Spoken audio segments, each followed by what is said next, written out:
trading မှာ leverage ကိုကြားဘူးလား leverage ဟာအမြတ်များများရနိုင်တယ်လို့ထင်ရပေမဲ့တေချာအသုံးမပြုတတ်ဘူးဆိုရင်တော့ဆုံးရှုံးမှုတွေအများကြီးဖြစ်လာနိုင်ပါတယ်ဒီနေ့မှာတော့ leverage နဲ့ risk အကြောင်းကိုရှင်းပြပေးသွားမှာဖြစ်တဲ့အတွက်အခုမှစပြီးတော့ trading လုပ်မဲ့သူတွေအတွက်ဖြစ်လေဖြစ်တာရှိတဲ့အမှားလေးတွေကိုလည်းပြောပြပေးသွားမှာဖြစ်ပါတယ်ခင်ဗျအဲ့တော့ပထမဆုံးအနေနဲ့ leverage ဆိုတာဘာလဲ leverage ဆိုတာတင်ပိုင်ဆိုင်တဲ့ငွေပမာဏထက်ပိုပြီးတော့ trade လုပ်နိုင်အောင်ကူညီပေးနေတဲ့အရာတစ်ခုပဲဖြစ်ပါတယ်ဥပမာ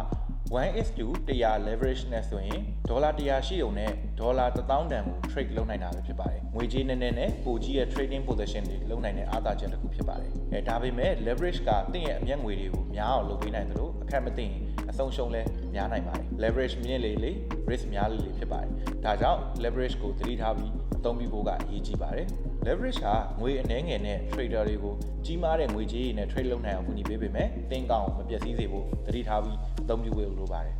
leverage နဲ့ risk ကိုဘယ်လိုမှန်မှန်ကန်ကန်စီမံခန့်ခွဲရမလဲ stop loss ကိုအသုံးပြုပါတင်းရဲ့ရင်းနှီးမြှုပ်နှံမှုကိုကာကွယ်ဖို့ stop loss ကိုသတ်မှတ်ထားပါပြီးသွားရင် leverage ကိုအလွန်ကြုံမသုံးပါနဲ့အခုမှ trading စလုပ်တဲ့သူတွေအနေနဲ့ leverage ကို 1:10 ဒါမှမဟုတ် 1:20 လောက်ပဲအသုံးပြုပါတစ်ခါ trade လုပ်တိုင်းမှာ 1 to 2% ထက်ပိုပြီးတော့ risk မယူပါနဲ့တင်းရဲ့ငွေအားလုံးကိုတစ်ခါတည်း risk ယူတာမျိုးကိုရှောင်ပါ